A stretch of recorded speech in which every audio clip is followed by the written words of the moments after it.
Hey, good afternoon, everyone. We are here at Town Hall, and we're doing another podcast of our Garner Station podcast show. And today we're happy to have with us Drew Cook, who is Garner born and bred, and went to Garner High, isn't that right? And then became the principal at Garner Magnet High, and has moved on to central office at Wake County Public School System. And we're going to talk about what's happening these days and talk a little bit about Drew's background. And we're real happy to have you, Drew. So Well, Rick, thank you for the invitation. It's always great to be back, even if in this case it's virtual. Looking forward to the conversation. And we are virtual. I said we were at Town Hall. By that I meant me, of course, and you're talking to us from your home. You're pretty well known in Garner, but there's probably some folks who don't know a whole lot about you, or maybe anything.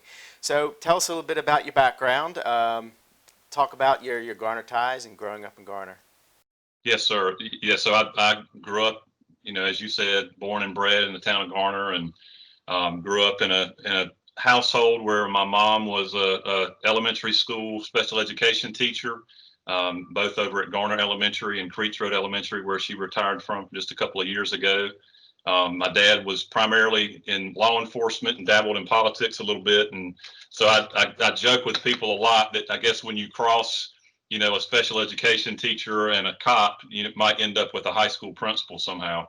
But I think that had just a very blessed and fortunate childhood growing up in a town like Garner. Still have, as you would imagine, lifelong friends, even folks that I don't see for, years at a time. Growing up in a community like Garner, Garner Optimist basketball, Garner Parks and Recreation, Garner baseball, all of those things participating as a kid growing up. I think just in a lot of ways, it's increasingly rare to be able to have a community as close knit to Garner as Garner is, but yet still have all the conveniences of the modern world. And so in that respect, Garner's always home, and my parents still reside there. And it's always great to be back in town and catching up with folks. And you played a little bit. You played basketball at Garner High, isn't that right? Well, Eddie Gray would say that I tried to play basketball.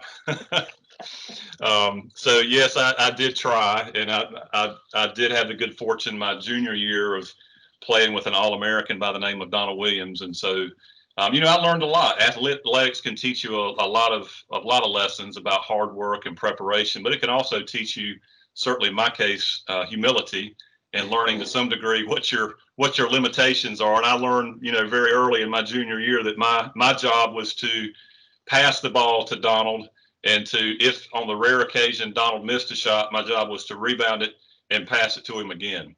And I think because I was more than willing to do those two things, I got to play probably more than I deserved. But no, that was another really fortunate opportunity in playing for a coach like Eddie Gray, and with teammates who literally came from all walks of life.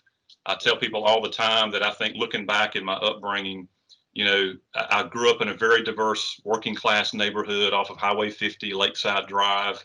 And then I had the good fortune of participating in athletics growing up through my youth, and just got to meet and become friends with and learn about all kinds of different people that I dare say I might not have been able to get to know and understand in a way that wouldn't have occurred had I not had that opportunity. So that definitely was one of the highlights of growing up in the town. Yeah.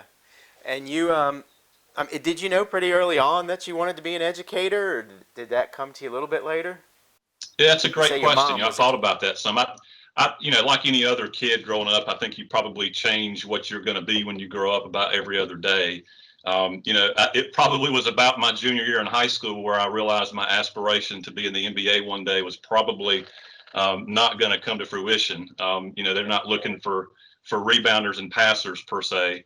But no, I think, obviously growing up with two public servants in the household, tagging along with my mom to school. I remember even before I was attending school as a small child, kind of being in tow with her at Garner Elementary. And, and honestly, again, going back to athletics, I got into teaching as much for my love of like history and social studies, which is what I ended up doing, as coaching. And I really, really wanted to coach. And again, had great mentors and coaches growing up through the ranks, with various folks at various times. And so, I learned early on that, the classroom really can be extended well beyond what the normal brick and mortar of a school is, whether it's a court or a field, or, for that matter, in performing arts and other areas as well. So I think certainly I was drawn to that, at an early age. Yeah. And you would eventually become the principal at Garner Magnet. Can you? When were you the principal? Because again, we got a lot of folks who are new to the area and probably don't know that background. And tell us about that. And tell us about a little bit about your tenure, and especially tell us what maybe you're most proud of having achieved during your time there.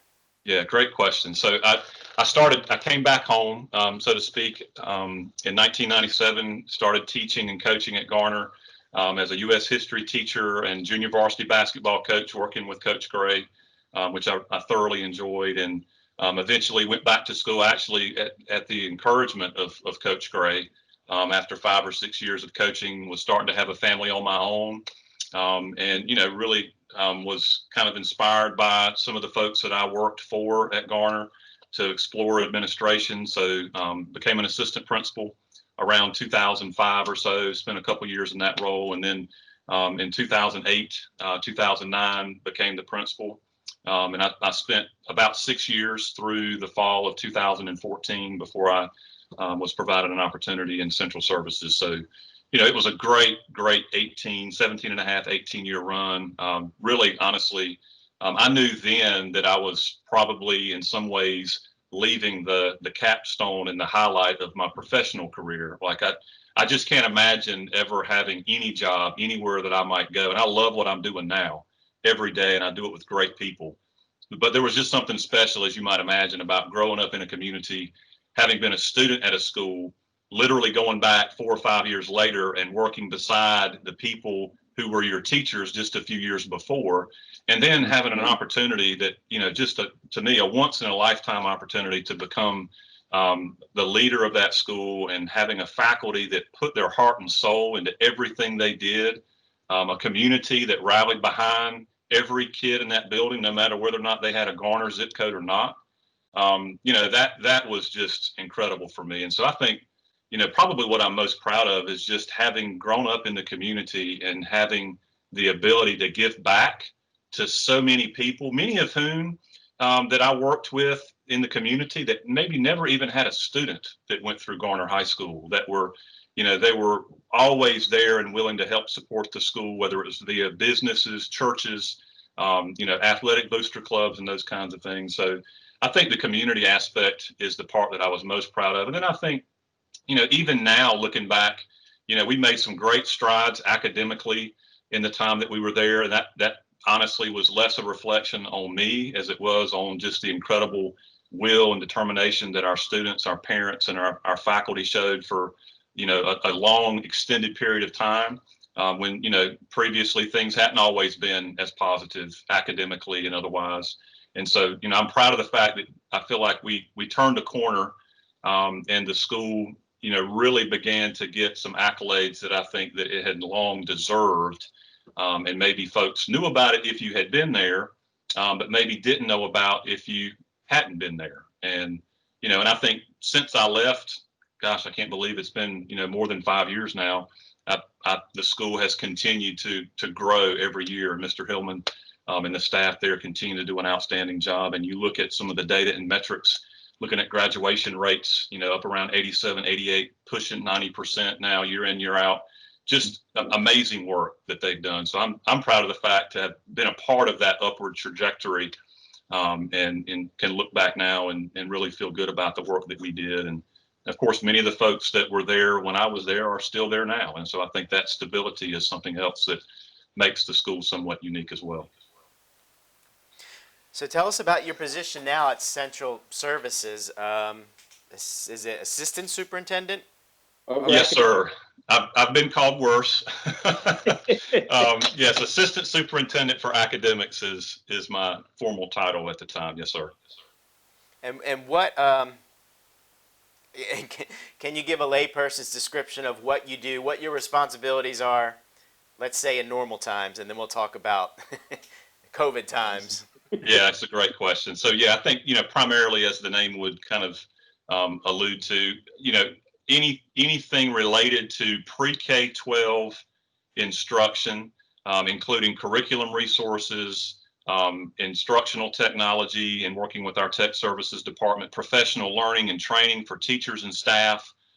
Really, to put it in layman's terms, my role and the role of the academics department is to work with our principals and our school leadership teams to ensure that our teachers have the resources and the tools and the training that they need to give every one of the 160,000 plus students in the district the best opportunity to be successful every day. And so, as you might imagine, in a district the size of Wake, the 15th largest school district in the country, part of our job and part of my job every day is to try to find that balance between having consistency in experience and resources across the district, but also finding the ability to allow site-based autonomy and decision-making, given the fact that we've got 190 plus schools, all of them, while similar, right, obviously have some individualized and unique needs as well. And so that's probably one of the biggest challenges in a district the size of ours is making sure that we're creating that consistent baseline for all,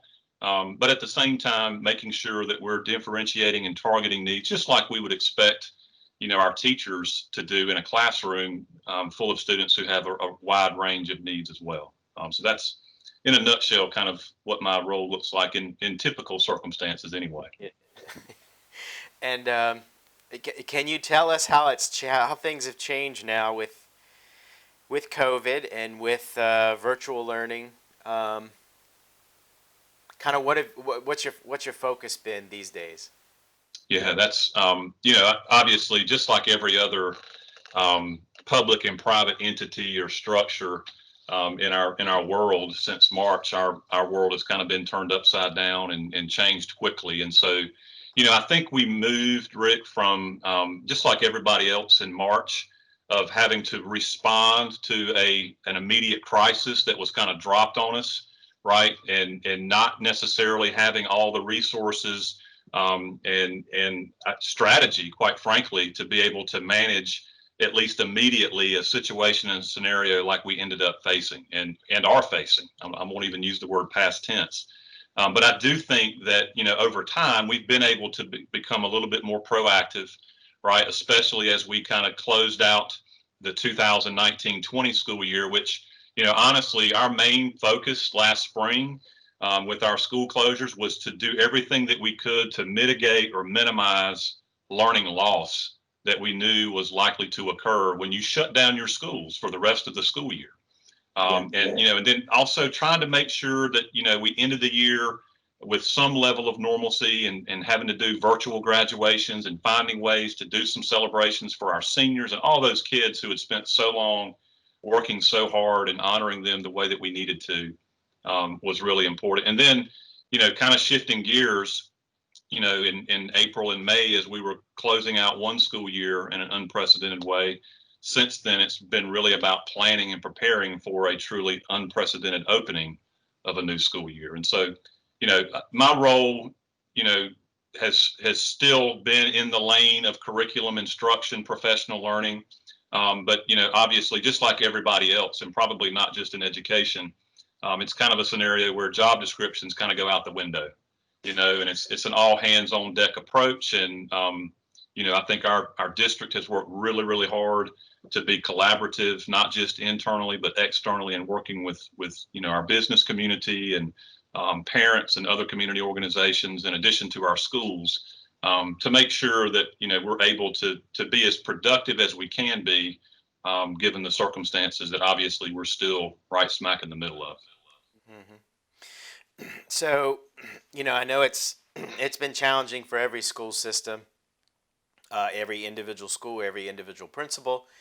Like what have y'all noticed as being some of the biggest challenges? And then, I wanted to go maybe more specifically into the equity issues, but I know that equity issues are obviously among the biggest challenges.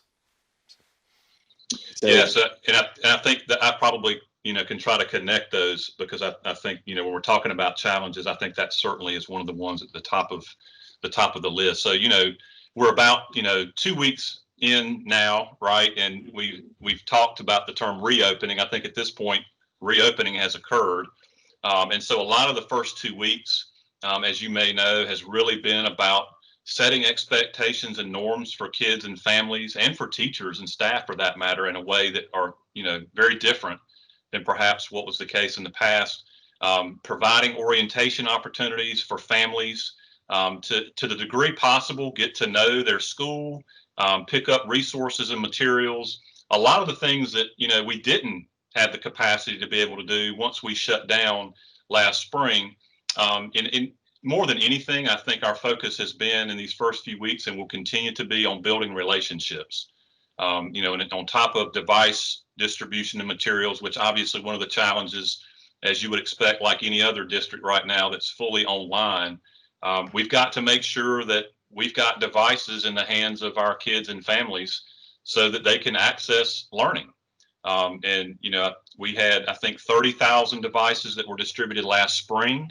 I think that, we're on our way to distributing, I believe, another 48,000 devices this fall. And I think we're kind of in the final stages now of doing that. And so clearly, and I think on top of that, 15,000 hotspots, right? And understanding that just putting a device in a child's hand is not necessarily in and of itself enough to ensure they're connected. And speaking of those 15,000 hotspots, that's a reflection, I think, of our efforts to ensure that we don't have large numbers of kids and families that are disconnected. And I think you talked about a challenge. I do think that we acknowledge, and one of our biggest concerns is the thought of having a child somewhere right now as we speak, who wants to learn and who wants to be engaged but cannot, because for whatever reason they don't have access to some resource, whether it's a computer, a hotspot, or even have a safe environment to sit quietly and work and learn with an adult on the other side of the computer screen. And so, we've got some incredible teams at the district level, in our equity affairs office, that are very proactive in reaching out to community leaders and families to make sure we're hearing issues bubble up when they occur, and we can mobilize to address them. Our student support services staff at the district level is doing the same thing. I can tell you we're analyzing right now attendance numbers over the first couple of weeks to identify, hey, how many kids are logging in, where are the schools perhaps, or the nodes within those schools that maybe we're seeing lower numbers, and what can we do to help schools to help engage those families. And all of that is in addition to, and not in place of, what every single one of our schools are doing. And so I think absolutely, Rick, when we're talking about a challenge, the equity issue is probably at the top of the list.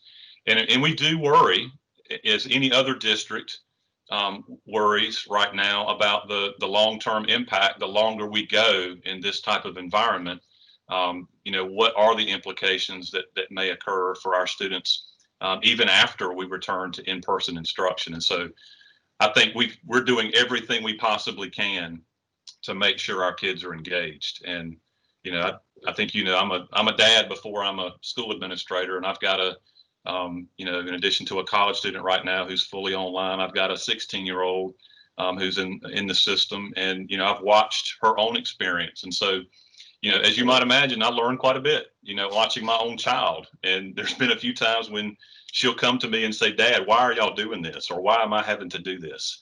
And so I get some immediate feedback from her and her mom in terms of areas that we can improve. And, certainly in going to that same challenge, I think we also recognize we're talking about a lot of screen time.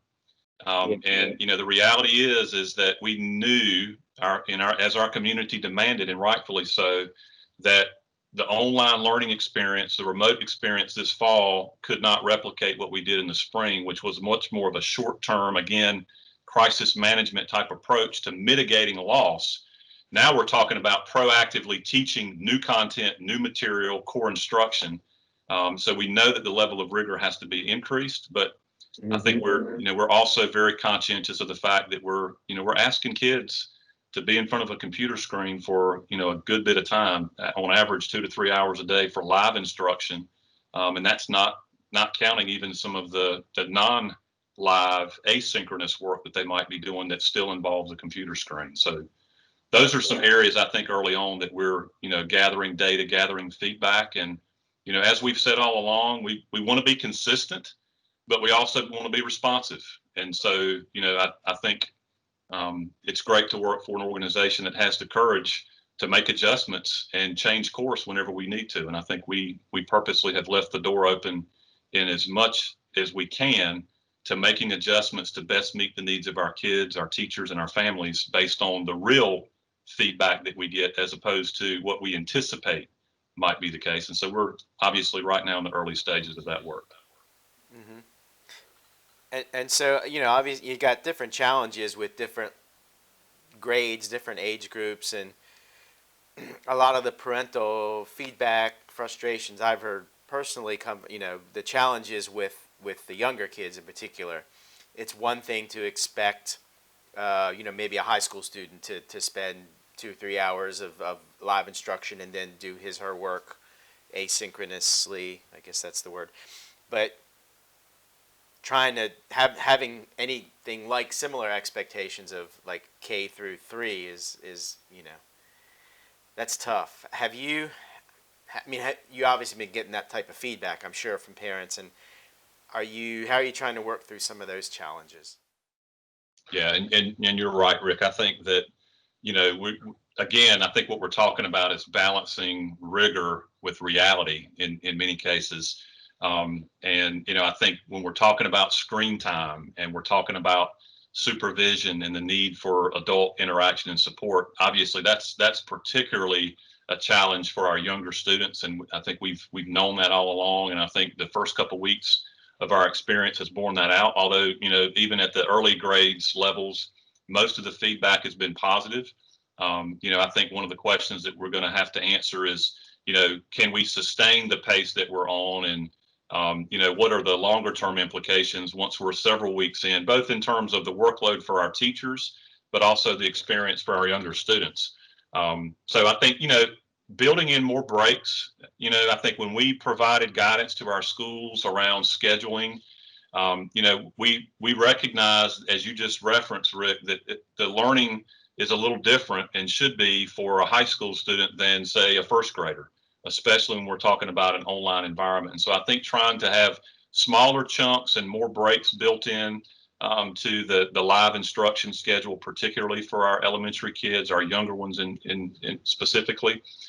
We've also, I think at the district level, done an awful lot of distribution of hard copy instructional materials out to our schools that then go out to our elementary students. And that's pre-K-12, but most of the core instructional materials, and we have already distributed, north of 300,000 core instructional materials, which include workbooks and manipulatives.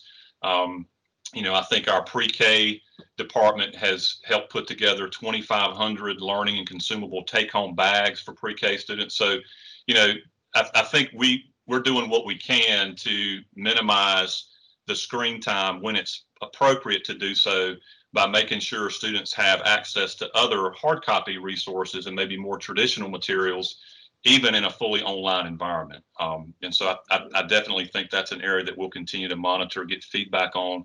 And again, we'll make adjustments as needed to meet the needs of our students. And there's no doubt that a younger child requires more adult oversight in an online environment, just accessing content in an online environment, which is much easier to do, obviously, for my 16-year-old.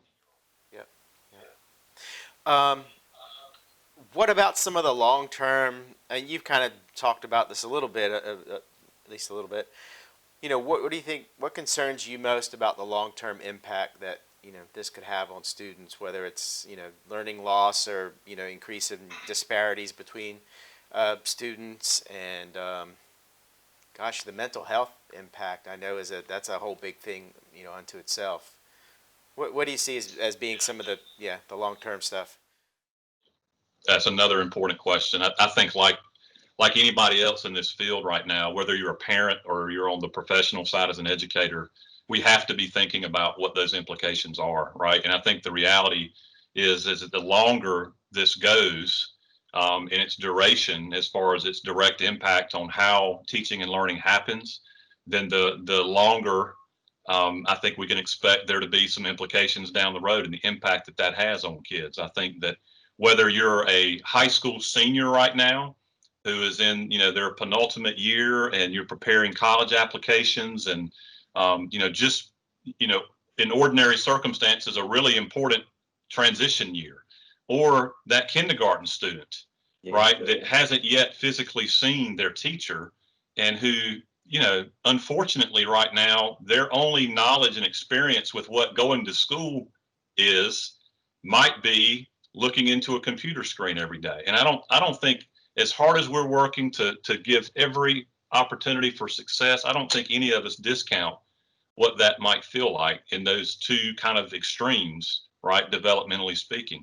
For the high school student, there are limitations right now on the ability to take, like, in some cases, standardized assessments that might be more limited in their nature. We know college and universities are adjusting their admissions requirements in some cases.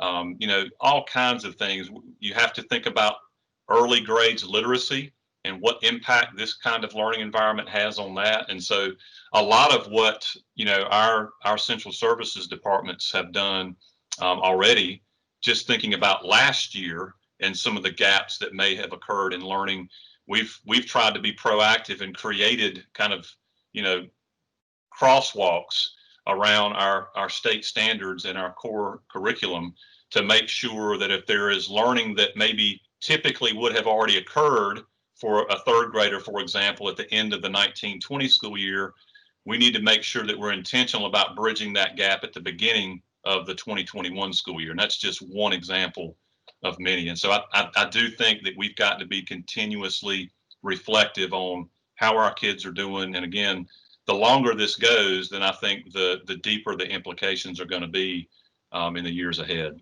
And I think we've got to be prepared to address that, not just when we get there, but along the way as well. So and I noticed in doing some research before the interview that y'all are working with a scientific advisory board that has some connection to Duke, and I believe maybe the National Institutes of Health. How are you working with them, and how will that influence your decision about when you can safely return for those who will return? Yeah, and first of all, I think we are so fortunate to live and work in the Research Triangle, and having access to some great universities and post-secondary learning institutions, regardless of who your allegiance might lie to in terms of NC State, Carolina, Duke. I think we're all fortunate to have all of those universities providing support in various ways. So the opportunity came along, I think, just within the last month to form this relationship along with some other districts in North Carolina. And really, for lack of a better term, it's all about taking a really data-driven approach to our decision-making moving forward.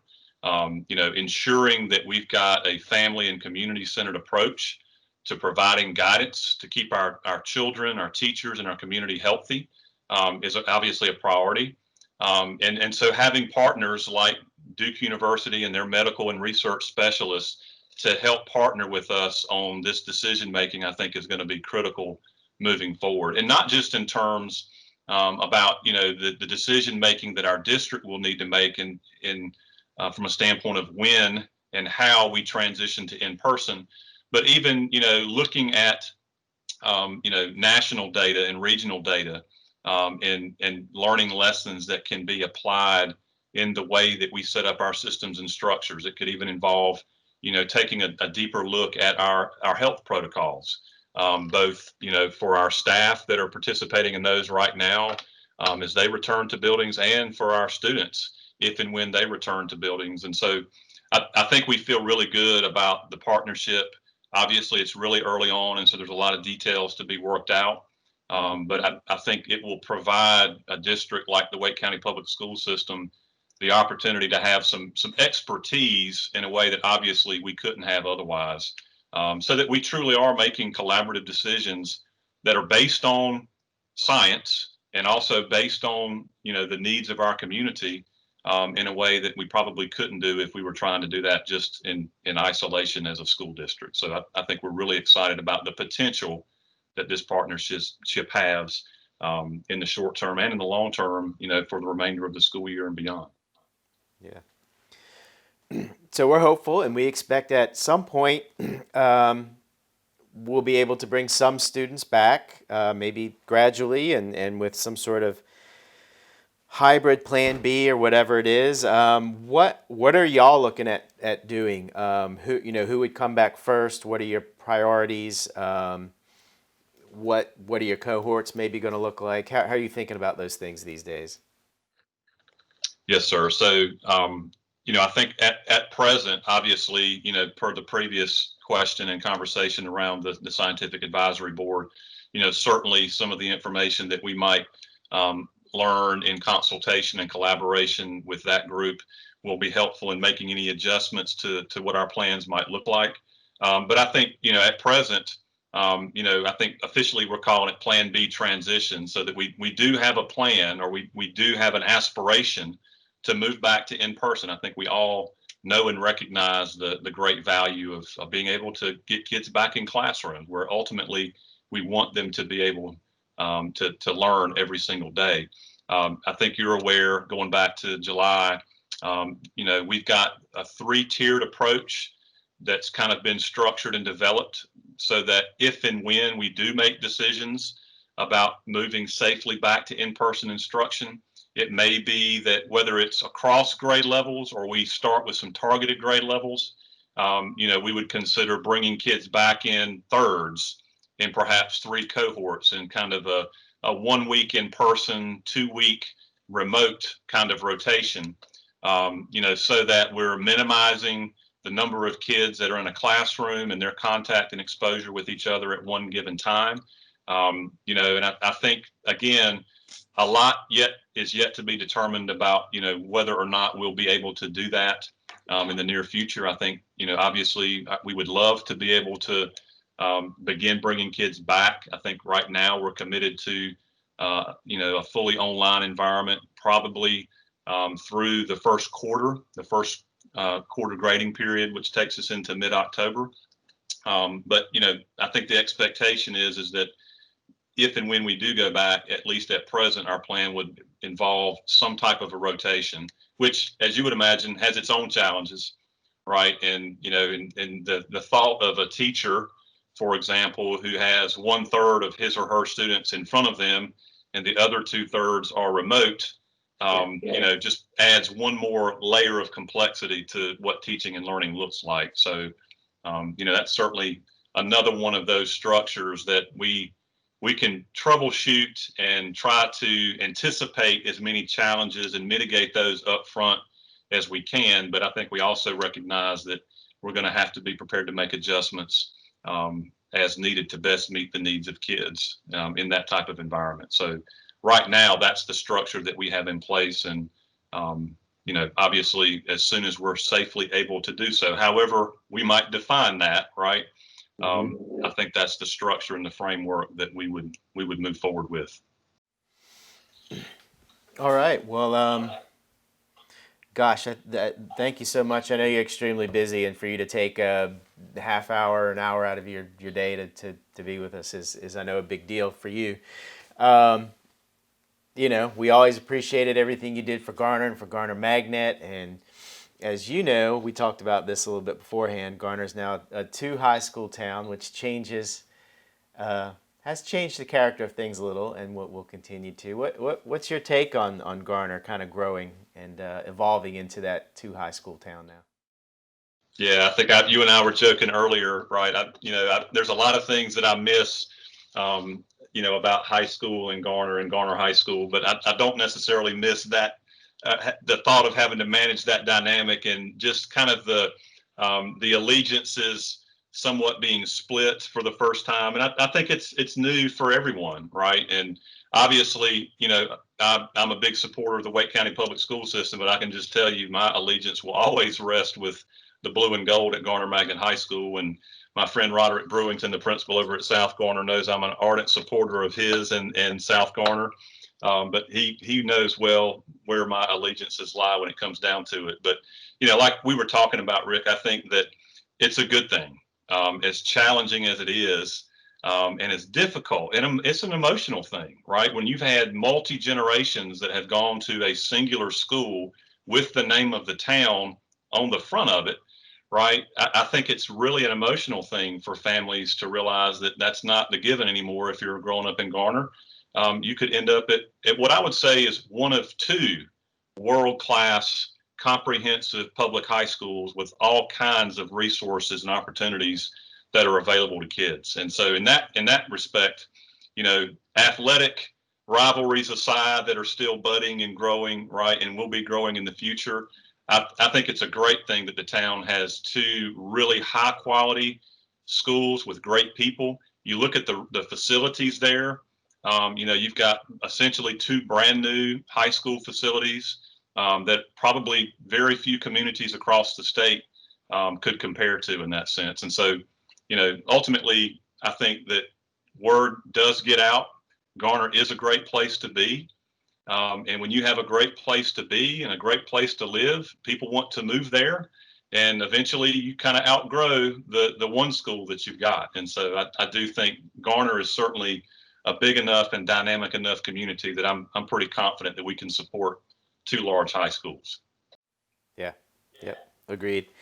Well, thank you so much for being with us. And stay safe. Hope your family stays safe and well. And thanks for all the work you're doing for the school system. We appreciate it, and hope we get to talk again soon. It was a long time in between our meetings, our chats, and hope it's not such a long time in the future. Yeah, would love to catch up again. Again, thank you so much, Rick, for the opportunity. And again, love the town of Garner. It's always going to be home, and go Trojans. And with that, we'll take leave. See you next time, everyone. You can find this episode and others on our YouTube channel, Town of Garner. Look us up, Town of Garner, on YouTube. You can also find the podcast on anywhere you get your podcasts. And thanks for being with us. We'll see you next time.